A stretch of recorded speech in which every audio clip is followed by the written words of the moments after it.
Hello, good afternoon. So ito po yung flow kung paano mag-set up ng effective boosting. So una, gawin mo muna yung material mo, kung ano yung gusto mong i-boost. Halimbawa, mas effective na kasi ngayon yung vlog na mismo para manood na sila at maging interested na. So ganito, house tour. Ayan. So ano ang nilalaman ng vlog? House tour, house features, isama mo na ang TCP, ang salary required, ano siya, bank financing ba or pag-ibig financing. Ayan, isabi mo na yung salary required para alam niya na pag nanood siya ng video na gusto niya yung unit. Eh, paano kung hindi siya qualified? Pwede siya magtanong sa'yo kung paano magkaroon ng co-borrower, pag-ibig ba yan, ano ang sukat ng bahay. So ito, kahit tulog ka, ine-explain ng vlog yung project na ino-offer mo, location. Alam mo na yan, lahat ng house features, lahat ng details ng project, para kahit busy ka, tulog ka, nanood siya, naging interested, alam niyang qualified siya, nagustuhan niya yung location, nagustuhan niya yung house features, lahat. So, magsisend message siya. Magsisend message na siya dun sa page. Okay? Yan nakagandahan kapag naka-vlog. Ngayon, babalikan mo yung sa Facebook mo. Ayan. Pag may material ka na, so pwede ka na mag-setup. Ano ba ang sunod na kailangan? Kailangan mong magkaroon ng caption. I-ready mo na yung materials, yung caption. Dapat ganito, oh. Halimbawa, ganito. I-copy-paste mo na to. Dapat nakagawa ka na ng ganyan. At sa baba, maganda kung dapat may nakalagay ka kung yung Facebook link mo, ilagay mo na, ayan o, ganyan. Complete details. Para yung interested, mag-direct PM na. Para yung magkagusto, ilagay mo yung Facebook link mo sa baba and yung cellphone number ka mo for calling sa Viber or sa WhatsApp. Ayan. And then, kung may mga gusto ko pang idagdag, okay lang. So, paano mag-set up? Ads Manager tayo lagi. Ads Manager, ito meron akong may ongoing ako ngayon. Pipiliin ko kung saan ko siya gustong i-boost. May dalawang account kasi siya, oh. Dito ako sa 1365 gumagawa. Ang setup niya is ganyan. Meron akong isang active. Ayan, oh. Ito yung kanyang impressions. Ito yung reach. Ito yung result. Merong 204 na chat. Budget per day. Conservative na ako dyan sa 250 per day. Kayang-kaya ko nang sagutin yan. Hindi na masyadong busy. 10 pesos per day ito. Ay, 10 pesos per chat. So, i-divide mo yung 250 divide 10 pesos. Yun yung kausap ko per day. So, para wag naman masyadong gahol. So, paano ang gagawin natin? So, pupunta tayo sa create, and then, engagement tayo, kasi basahin mo yung engagement. O, get more messages, purchases through messaging, video views, di ba? Kaya maganda talaga naka-video yung vlog mismo yung binuboost mo. Para engaging siya at nakakuha siya ng trust, tiwala doon sa mga nag-i-inquire. Okay? Messaging, Instagram, video views. Ayan, mababasa mo naman yan dyan. Ito yung pinaka so far effective para sa atin. Click mo engagement and then continue. And then sa manual engagement campaign tayo para ma-manipulate mo yung setup. Okay? Dito, pwede mo tong baguhin. Lagyan. Kung ano yung ano mo. Kung ano yung ibuboost mong project. Ayan. Pwede namang as is, pwede namang palitan. Maganda palitan na lang. Categorize your ads. Hindi na to. Dito ka na lang sa declare category if applicable. Housing tayo. Para ma-narrow down natin yung setup. Housing, di housing lang talaga tayo mako-focus. Algorithm kasi si Facebook. Kung ano yung ini-input mo, yun lang din ang binibigay niya sa atin. Siyempre, Philippines lang para yung hindi masyado maging broad like sa ibang bansa. Naka-center siya sa Philippines. Mamaya, inanarrow daw natin kung gusto mo Taguig, Las Piñas, Parañaque. Meron pa siyang panarrow down hanggang lumiit yung target natin. Campaign details, wag nang galawin. Ito, as is na yan, hindi na siya ginagalaw. So, magne-next tayo. Itong new engagement, ito yung pangalawa, di ba, number 1 mo zone. Yun yung first setup. Yung new engagement ad set, pwede mo dyan naman palitan ulit. Muzon. Naik. Pagsibol. para malaman ni algorithm ni Facebook na para lumabas yung lahat na nagse-search ng Mozon. Messaging app tayo, messaging app. And then, click message, as is mo na yan. Pipili ka kung anong, ano gusto mo ba, Verde Rosa, Adeline, Elliston, Hannah South. Kung naghanap ka ng agent, pwede kang gumawa ng page, pwede mong i-boost. Istana Tansa. So, pumili ka kung ano ang gusto mo. Si Leora ba? Si Neuville? Si Northdale? Nova Stella? Since nakafocus ako for Raymulan projects, madami akong page ng mga pagsikat, pasinaya, pagsinag. Pwede mo namang i-modify yan. Pasinaya, ayan. So gusto ko Vlogger Mom PH kasi nga 'di ba ang YouTube channel ko is Vlogger Mom PH para wag silang mahirapan maghanap sa akin sa Facebook. Yung page na binubuhay ko ngayon is Vlogger Mom PH lang din. So, wala nang gagalawin dito. Huwag ka nang mag-Instagram connect para ma-narrow down mo. Yung lahat ng magko-connect sa'yo is sa Messenger or sa Facebook lamang. Okay? Wala na ditong babaguhin. So, dito, ang pinaka-conservative niya na sumasaktong kausap mo yung mga gawin mo siyang 250 lang per day. Pag 200, medyo maunti siya. 250 sakto na siya sa maghapon na budget. Pwede kang maglagay ng set end date, pwede kang maglagay nito. Pwede mong lagyan kung halimbawa may budget kang 2,000, ayan, pwede mong lagyan kung hanggang siya mag-i-end. Kung yung 2,000 ilang days. So, diyan mo siya i-calculate. Ito, ano mo na yan? Run ads all the time. Kasi si algorithm ni Facebook, pag tuloy-tuloy siya, mas maganda yung kanyang result. Pag tinitigil mo siya, 'di ba, nag-stop siya. Pag binuhay mo siya ulit or tinurn on mo siya ulit, ano siya ulit, kumbaga magra-run na naman siya ng ad. Sayang yung oras, 'di ba 24 hours lang naman tayo hahanapan ni Facebook ng mga target market natin. So, run ads all the time, mas okay siya. So, yun dyan sa audience, unahin mo tong location. Dito, mas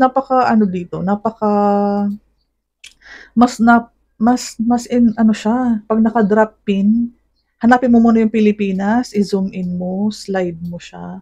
Manila, Philippines, zoom in mo. Ito yung sinasabi ko sa'yo, narrow down yung target location mo naman. Kung saan mo lang gusto mag-focus. San Jose del Monte, Bulacan, kung Naik, Cavite.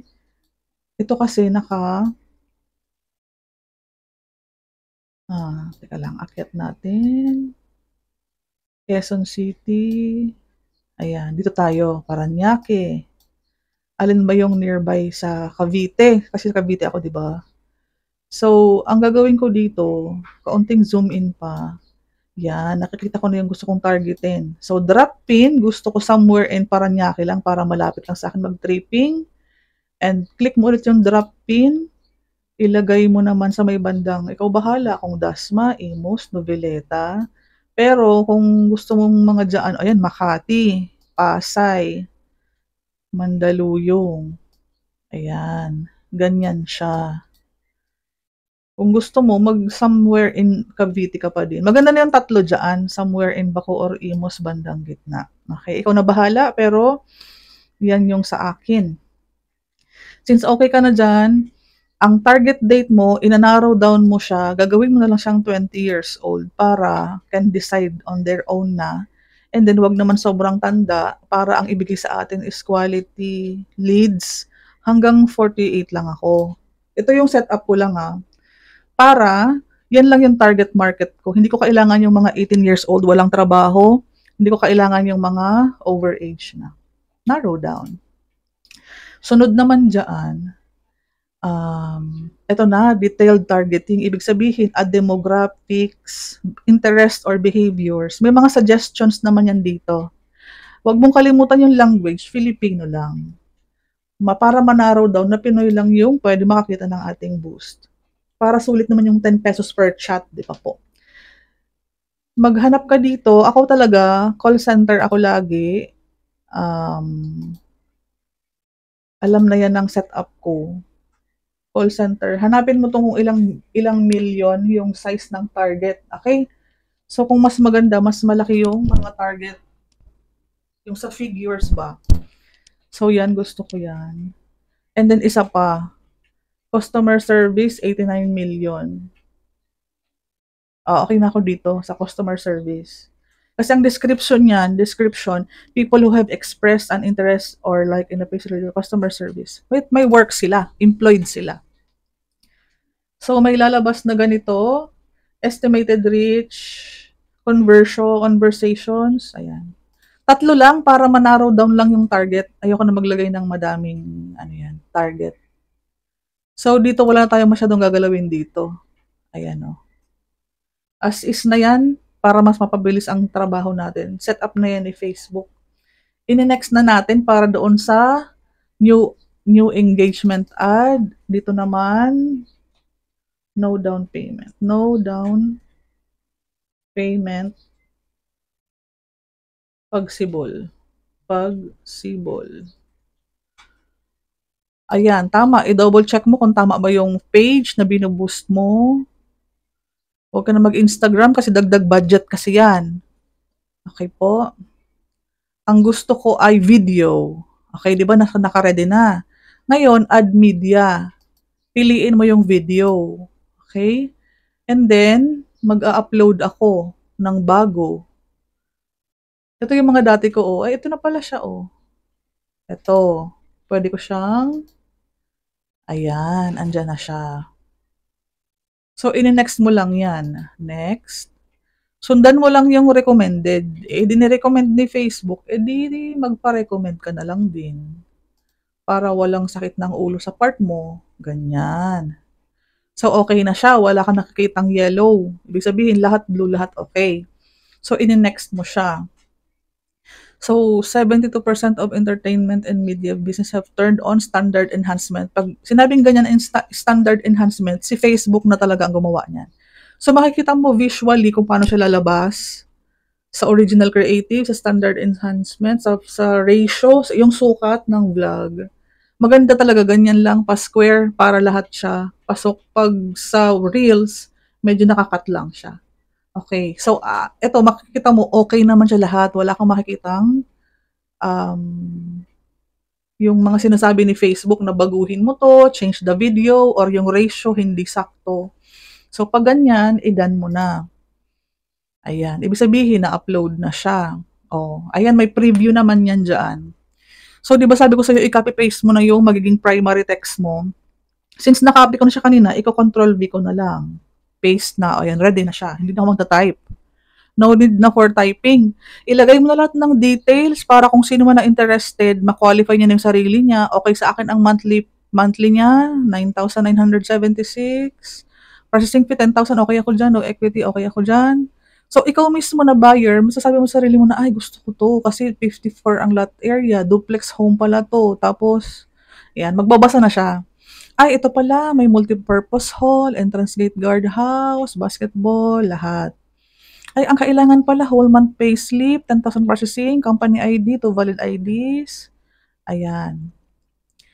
So, ito, chat and messenger, wag mo nang galawin kasi chat and messenger. Sa description, kung ano yung kinapi-paste mo kanina, ilagay mo lang din dito para wag ka nang magpagod. Okay. So, ang sabi niya ganyan. Dito naman, di ba ito, hi. So, ito, mag-i-edit tayo dito. Medyo matagal lang, saglit lang. Ito ang maganda dito, pwede ka magdagdag ng media. Kung ano yung video kanina, lalagay ko lang din. Kasi ang iba hindi nanonood, tinatamad. Tapos, ayan o, please watch this house tour. Please watch this house tour. Kasi may mga tamad, biglang nag-click lang, di naman nanood. So, i-remind mo lang siya na panoorin yung vlog. Ayan. So, ang iba, aalisin ko na yung ibang questions. Kasi hindi siya nakaklik lahat eh. So, maganda, isang question lang. Can you tell me more? So, dito sa tell me more, ilagay mo yung TCP. Ilagay mo yung monthly MA, di ba? MA. Tapos, no DP. Tapos, yung full details, location, size, lahat ng details na gusto mong ilagay, ilagay mo dyan. Dalawa lang, isang video saka isang details ng bahay, In the event na hindi siya nanood ng vlog, ilagay mo yan dyan. Dalawang option lang. Tapos, ayan na, ganyan na siya. Pwede mo na siyang i-save. Ayan. Tapos kausapin mo na siya sa Messenger. Ay, doon sa page. Ayan. Wala naman so far, sinasabi si Facebook na baguhin mo. Ayan. So, ito, ready to publish na to. Ayan siya, oh. So, i-double check natin preview in Messenger. Ayan. Pinadala sa Messenger ko. Check natin sa Messenger ko mamaya. Basta ayan, as is na yan natin mo, oh. Kompleto, ganyan siya lang mag-a-appear. Ayan. Ganto naman kapag, ayan, oh. So, di ba, maganda nagbo-vlog. Vlog talaga. So, balik tayo sa FB ko. I-check natin kung ano yung nandoon sa Messenger. Kung talaga nagpa-play yung video.